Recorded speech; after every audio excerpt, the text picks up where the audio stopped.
برادران اسلام، السلام علیکم ورحمۃ اللہ وبرکاتہ۔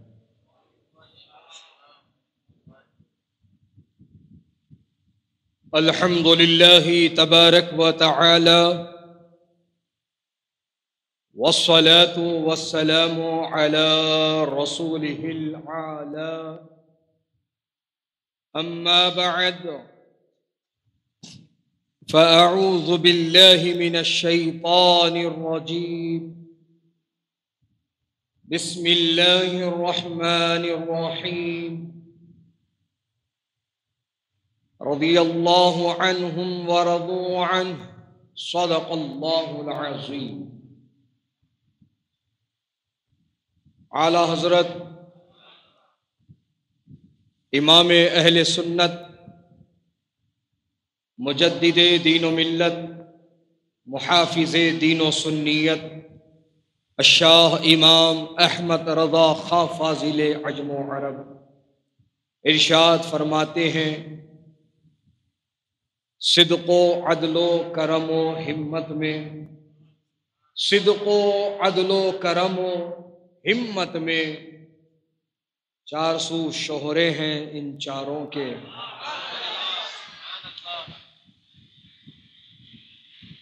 اور فرماتے ہیں میرے امام،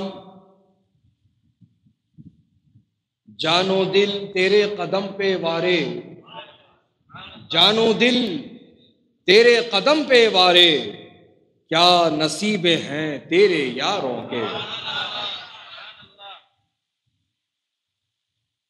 عزیزان ملت اسلامیہ، دوستو، بزرگوں، نوجوان شفیق ساتھیوں اور اپنے اپنے مکانوں میں سننے والی خواتین اسلام، حسب معمول کچھ کہنے اور سننے سے پہلے ہم اور آپ سب مل کر سرکار مدینہ، راحت قلب و سینہ، جناب پاک احمد مجتبی محمد مصطفیٰ صلی اللہ تعالی علیہ وسلم کی بارگاہ مبارک میں ہدیہ درود پیش کرنے کی سعادت حاصل کریں۔ پڑھیے بآواز بلند، اللہم صلی علی سیدنا و نبینا و مولانا محمد وبارک وسلم، صلاۃ و سلاما علیک یا سیدی یا حبیبی یا رسول اللہ صلی اللہ تعالی علیہ وسلم۔ فضیلت خلیفہ اول بلا فصل، یار خاص یار غار،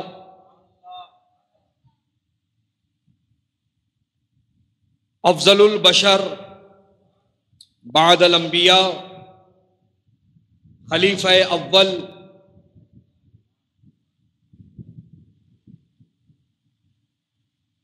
سید الاصحاب حضرت سیدنا ابو بکر صدیق رضی اللہ تعالی عنہ کو آپ سماعت کر رہے ہیں۔ گزشتہ جمعہ میں آپ نے یہ سماعت فرمایا تھا کہ اماں عائشہ صدیقہ رضی اللہ تعالی عنہا نے جو پوچھا کہ کیا آپ کے چاہنے والوں میں کوئی ایسا خوش نصیب ہے جس کی نیکیاں آسمان کے تاروں کے برابر ہے، تو آقا نے جواب دیا تھا، ہاں وہ عمر ابن خطاب ہے جس کی نیکیاں آسمان کے تاروں کے برابر ہے۔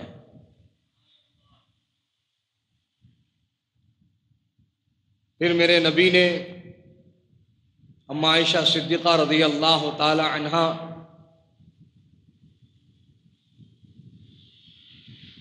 کے چہرے کے آؤ بھاؤ کو سمجھ لیا اور پھر ارشاد فرمایا، اپنے ابا ابو بکر کے بارے میں سوچ رہی ہو تو سنو عائشہ، عمر کی ساری نیکیاں ایک طرف، تمہارے والد کی ایک نیکی ایک طرف۔ اور جانتی ہو عائشہ وہ نیکی کون سی ہے؟ میرے نبی نے خبر دی کہ وہ نیکی تمہارے والد نے ہجرت کی رات کمائی ہے۔ گفتگو یہاں رکی تھی اور یہ کہا گیا تھا کہ انشاءاللہ آئندہ جمعہ میں آگے کی گفتگو کی جائے گی۔ تو حضرات گرامی، جب مکے کے حالات دگرگوں ہونے لگے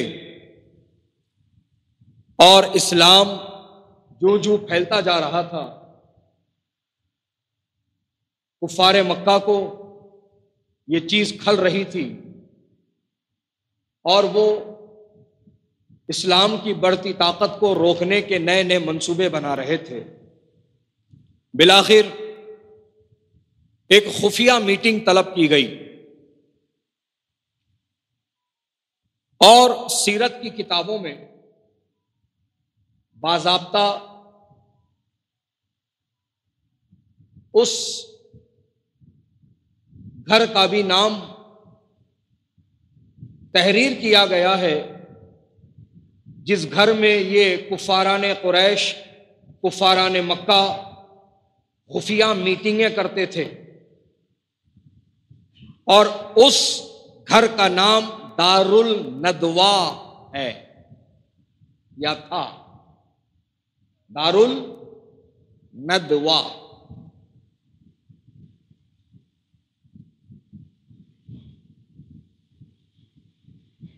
تو یہ نام نبی کے دشمن استعمال کر رہے تھے اور آج بھی نبی کے دشمن استعمال کر رہے ہیں۔ وہ دار الندوہ تھا جس میں خفیہ میٹنگیں ہوتی تھی، اور آج اسی نام پر ہندوستان میں ایک مدرسہ چل رہا ہے جس کو یہ لوگ ندوۃ العلماء کہتے ہیں، اور یہ نبی کے گستاخوں کا، نبی کی شان میں توہین کرنے والوں کا مدرسہ ہے۔ بہرحال نام ہی بتا رہا ہے کہ ان کا تعلق کہاں سے ہے۔ بہرحال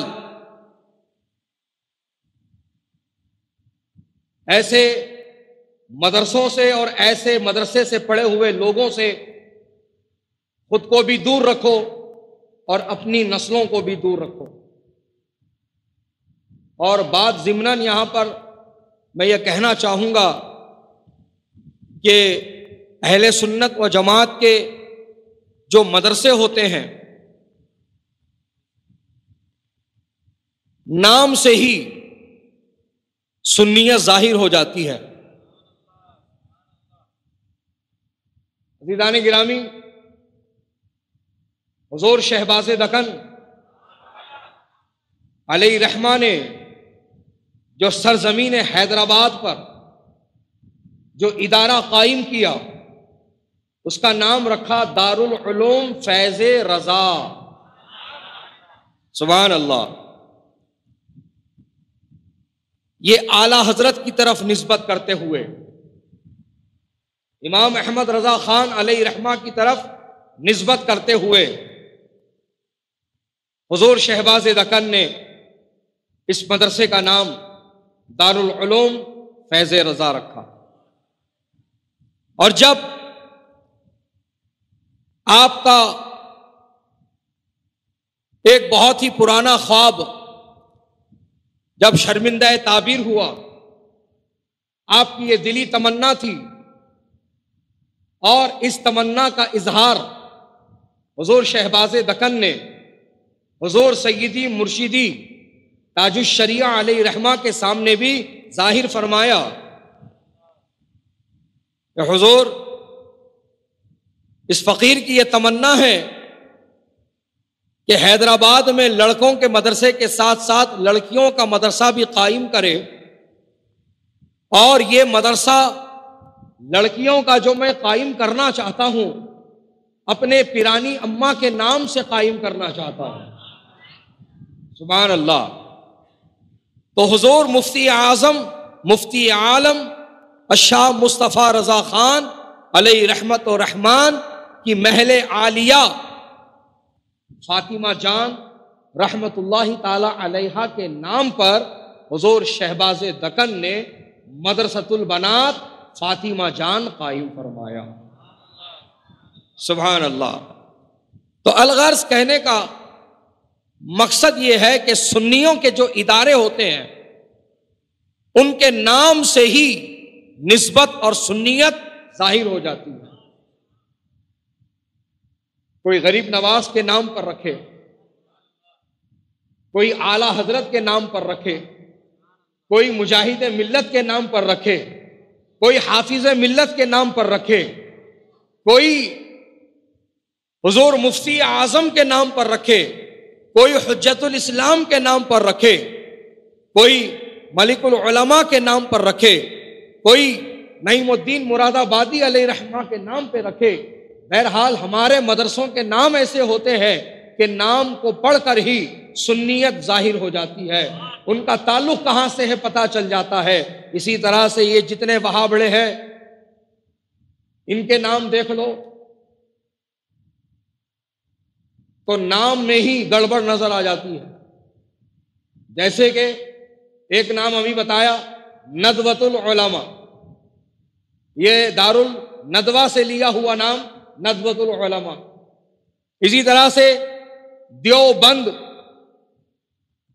دیوبند دار العلوم دیوبند، نام دیکھ لیجئے آپ۔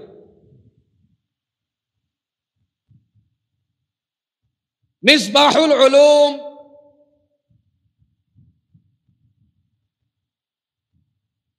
اور رحمانیہ، اور سبیل الفلاح، سبیل الرشاد، یہ اس طرح کے ان کے نام ہوتے ہیں مدرسوں کے۔ تو ایسے مدرسوں سے دور رہو اور اپنے بچوں کو کبھی غلطی سے بھی ایسے مدرسوں میں دین کی تعلیم حاصل کرنے کے لیے نہ بھیجنا، بلکہ یہاں کہوں گا میں نہیں پڑھے، مدرسے میں نہیں پڑھے تو ان پڑھ رہے گا لیکن نبی کا وفادار رہے گا، ان پڑھ رہے گا لیکن نبی کا وفادار رہے گا۔ اور ایسے مدرسوں میں جائے گا، بہترین حافظ، بہترین قاری، بہترین عالم بن جائے گا، لیکن گستاخ نبی بن جائے گا، نبی کا غدار بن جائے گا۔ لہذا مسلمانوں یہ یاد رکھو، علم یقیناً ضروری ہے، علم دین حاصل کرنا یقیناً ضروری ہے، لیکن ان مدرسوں میں مت بھیجاؤ اپنے بچوں کو جن مدرسوں میں یہ تعلیم دی جاتی ہو کہ نبی ہماری طرح ہے اور ہم نبی کی طرح ہیں۔ ایسے مدرسوں میں اپنے بچوں کو ہرگز نہ بھیجنا، بلکہ ان مدرسوں کا انتخاب کرو جہاں پر نبی کی محبت سینوں میں ڈالی جاتی ہے، جہاں جن مدرسوں میں بچوں کے سینے کو نبی کی محبت کا مدینہ بنایا جاتا ہے، اور جہاں پر یہ درس نہیں دیا جاتا کہ نبی ہماری طرح ہے یا نبی کی طرح ہم ہیں، جہاں پر یہ درس دیا جاتا ہے اللہ کی سرتابہ قدم شان ہے، یہ انسان نہیں انسان، وہ انسان ہے، یہ قرآن تو ایمان بتاتا ہے انہیں، ایمان یہ کہتا ہے میری جان ہے یہ۔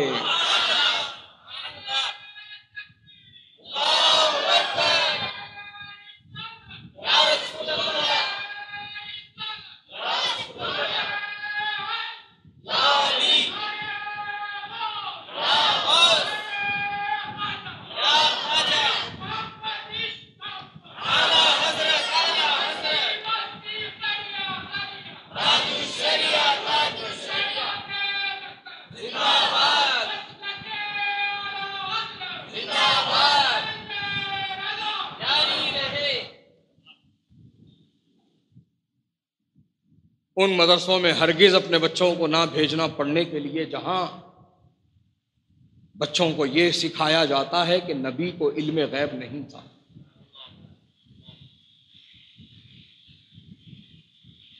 بلکہ آپ ان مدرسوں میں اپنے بچوں کو بھیجیں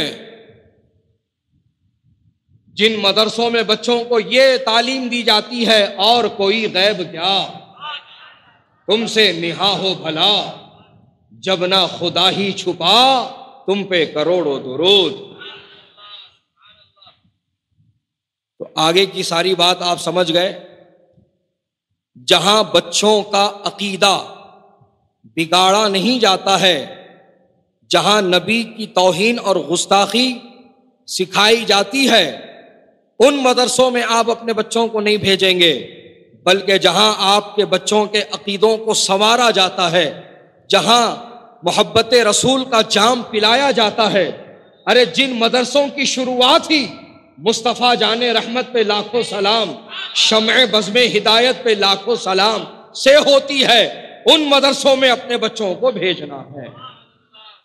الحمدللہ انہی مدرسوں میں سے ایک مدرسہ آپ کا اپنا محبوب مدرسہ، جس کو حضور شہباز دکن نے قائم فرمایا ہے، الحمدللہ اس مدرسے کی یہ خاصیت رہی ہے کہ اس مدرسے کے دن کی شروعات مصطفیٰ جان رحمت پہ لاکھوں سلام، شمع بزم ہدایت پہ لاکھوں سلام، یہ پیارا سلام پڑھتے ہوئے مدرسے کا آغاز ہوتا ہے۔ الحمدللہ بچوں کو بھیجو تو پہلے پوچھ لینا کون سی جماعت کا مدرسہ ہے۔ والدین جو ہے دینی مدرسے کے نام پہ، عربی مدرسے کے نام پہ جہاں بولے وہاں اپنے بچوں کو بھیج دو، نہیں، پہلے پوچھو ان سے آپ کی جماعت کون سی، آپ کا عقیدہ کیا ہے، پوچھو ان سے آپ لوگ فاتحہ دلاتے ہیں، مزارات اولیاء پر حاضری دیتے ہیں، کیا آپ لوگ میلاد النبی منانے والے ہیں، کیا آپ کے مدرسے میں سلام پڑھایا جاتا ہے؟ پوچھو، منہ کھول کے پوچھو، ڈر کیسا چوری کیسے، خالی بورڈاں پڑھ کے مدرسوں میں اندر مت چلے جاؤ، پوری چھان بین کرو، جانکاری لو، جب اطمینان ہو جائے تبھی بچے کو داخلہ کروانا، اور کہیں پر بھی اگر ٹال مٹول والا معاملہ دکھائی دے فوراً اپنے بچے کو لے کر کے آ جاؤ۔ یہ مت سوچو ہم لوگ تو فاتحہ والے ہیں، ہم لوگ تو نظر و نیاز والے ہیں، بچہ تو خالی دین کی تعلیم حاصل کرے گا لیکن ہمارے کنٹرول میں رہے گا، ہم اس کو بگڑنے نہیں دیں گے، ہم اس کو وہابیت کی طرف جانے نہیں دیں گے، وہ ہماری سنیں گا، وہ ہمارے کہنے پر عمل کریں گا۔ یہ دھوکہ ہے، یہ غلط فہمی کا پرندہ ہے، وہ آپ کے کنٹرول سے نکل جائے گا اور اپنے استاذ کا ایسا وفادار ہو جائے گا کہ ہمارے بستی کا واقعہ، حبیب نگر ریاست نگر کا ایک واقعہ، سنی گھرانہ چھوٹے سے بڑے تک سب سنی، غلط فہمی میں آ کر یہیں کہیں کسی بارکس روڈ پر ایک وہابی مدرسے میں بچے کو داخلہ کروا دیا۔ 3 ہی دن گزرے جناب، کتنے دن بولو، کتنے؟ صرف 3 دن بچے کو مدرسے میں گئے ہوئے، صرف 3 دن گزرے۔ چوتھے دن گھر میں کسی کی برسی کی فاتحہ تھی، والد آئے مدرسے کو، استاد سے ملے اور کہا کہ بچے کو میں کچھ دیر کے لیے گھر لے جانا چاہتا ہوں، آج گھر میں اس طرح کا فنکشن رکھا گیا۔ استاد نے رخصت دے دی، بچے کو لے کر کے باپ گھر پہ آیا، بچے نے دیکھا کہ پکوان چل رہا ہے، کچھ تو تام جھام ہو رہا ہے۔ بچے نے پوچھا کیا معاملہ ہے؟ کہا آج فلاں کی فاتحہ ہے۔ تو بچہ چھٹتے ہی کہتا ہے فاتحہ کا نہیں کھانا چاہیے۔ کتنے دن کی تربیت میں؟ فقط 3 دن۔ 3 دن کے اندر اس کا ذہن ایسا متاثر کر دیا مدرسے والوں نے کہ وہ منہ پر کہہ رہا اپنے ماں باپ کے فاتحہ کا نہیں کھانا چاہیے، فاتحہ نہیں دلانا چاہیے۔ تو ماں نے ڈرایا کہ یہ کیسی باتیں کر رہے ہو، کس نے کہہ دیا تم سے یہ سب غلط بات ہے، نہیں کہنا چاہیے ایسے۔ ماں نے اتنا کہہ کے چھوڑ دیا، لیکن حضرات گرامی 3 دن کی تربیت کا اثر دیکھیے، وہ بچہ رات بھر بھوکا رہا لیکن فاتحہ کا اس نے ایک لقمہ بھی اپنے حلق سے نیچے نہیں اٹھایا۔ سمجھ رہے ہیں آپ؟ تو یہ جو غلط فہمیاں پال رہے نا اپن، بچہ اپنے کنٹرول میں رہیں گا، کہیں نہیں جا سکتا، انہیں ہم جو بولیں گے وہ سنتا ہوں، نہیں سنتا ہوں۔ یہ دیکھو ہمارے بستی کا واقعہ ہے، تحقیق کر سکتے جا کے۔ تو غفلت کا شکار مت ہوئیے اور اپنے بچوں کو ایسے کوئی مدرسے میں نہ بھیجیے جہاں پر آپ کا بچہ داخلہ لے کر کے نبی کا، صحابہ کا، اولیاء کا، اہل بیت کا گستاخ بن کے باہر آئے۔ حضرات گرامی، اسی لیے کہہ رہا ہوں، ان پڑھ رہے گا تو چل جائے گا لیکن نبی کا وفادار رہے گا، نبی کا وفادار بن کر رہے گا۔ بہرحال تو میں آپ سے یہ عرض کرنا چاہ رہا تھا کہ اس گھر کا نام تھا دارالندوا، جہاں پر خفیہ میٹنگیں ہوتی تھی ان کفار و مشرکین کی، سرداران مکہ کی۔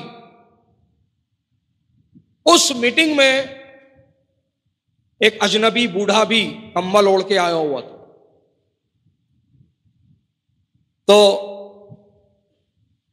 جو خفیہ میٹنگ میں لوگ بیٹھے تھے انہوں نے اس اجنبی بڈھے کو دیکھا تو پہچان نہیں پائے، پوچھا تو کون؟ تیرے کو یہ میٹنگ کے بارے میں کیسا معلوم ہوا؟ اور یہاں پر میٹنگ ہے کر کے تیرے کو کیسا معلوم ہوا؟ تو کون؟ تو اس بوڑھے کا جواب سنو۔ وہ بوڑھا کہتا ہے میں شیخ نجد ہوں۔ نام بھی لیا تو دیکھو کہاں کا لیا، شیخ نجد ہوں، تمہیں مشورہ دینے کے لیے آیا ہوں۔ میٹنگ شروع کرو، ٹائم برباد مت کرو، میٹنگ شروع کرو۔ چنانچہ میٹنگ شروع ہوئی۔ ایک نے کہا کہ انہیں ہم شہر بدر کر دیں گے، مکے سے باہر نکال دیں گے۔ تو وہ جو شیخ نجد بن کر بیٹھا تھا بوڑھا، وہ کوئی اور نہیں شیطان ابلیس تھا۔ وہ کہتا ہے یہ کیسی بات کر رہے ہو؟ اگر انہیں شہر بدر کر دو گے تو وہ باہر جا کر ایک نئی فوج تیار کریں گے اور پھر تم پر حملہ کریں گے اور تم کو تباہ و تاراج کر دیں گے، یہ نہیں چلے گا۔ ٹھیک ہے، ایک نے کہا نظر بند کر دیں گے، کہا یہ بھی مشورہ مجھے قبول نہیں ہے۔ بالآخر ابو جہل کا دماغ چلا۔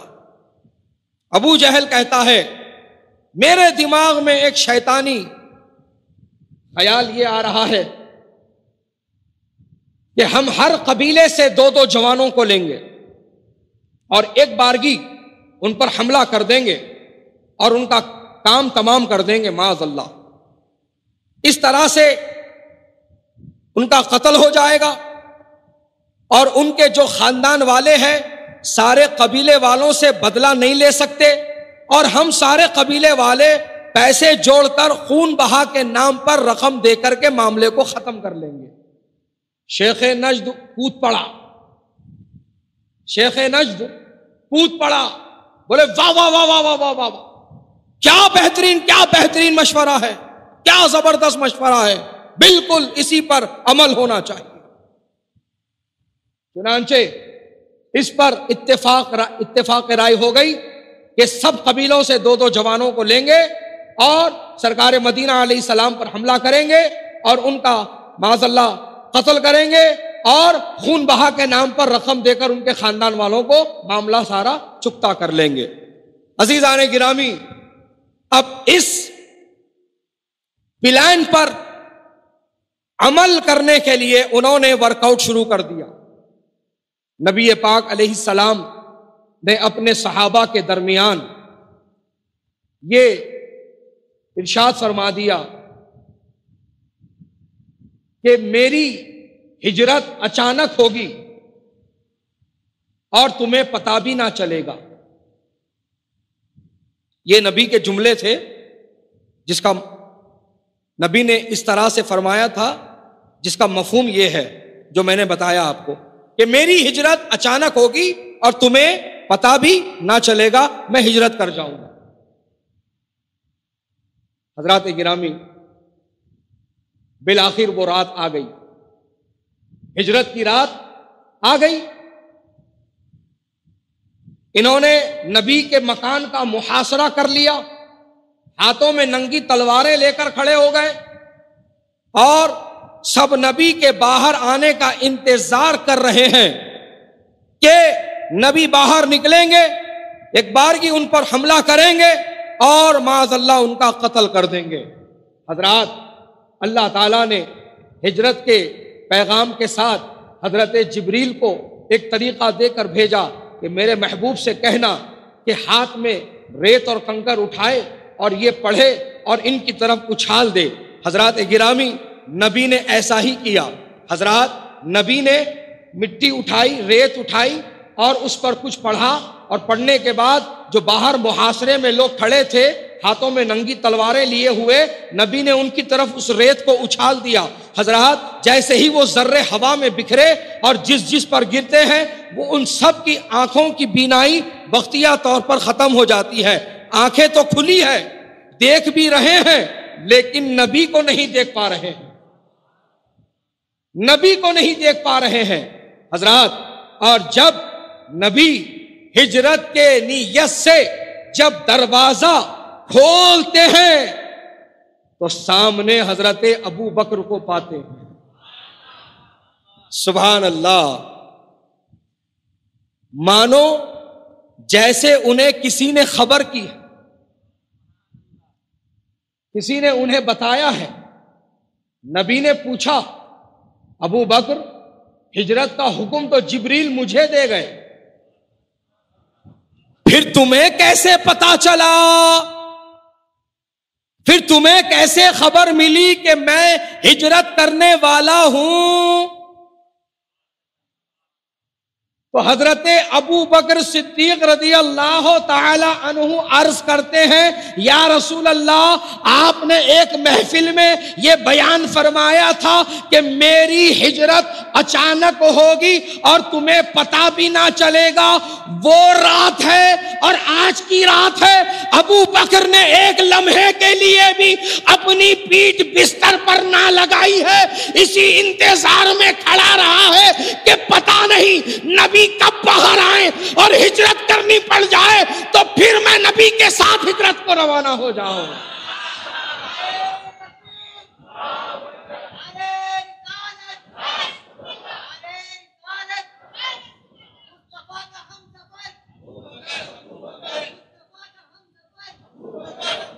سبحان اللہ، سبحان اللہ۔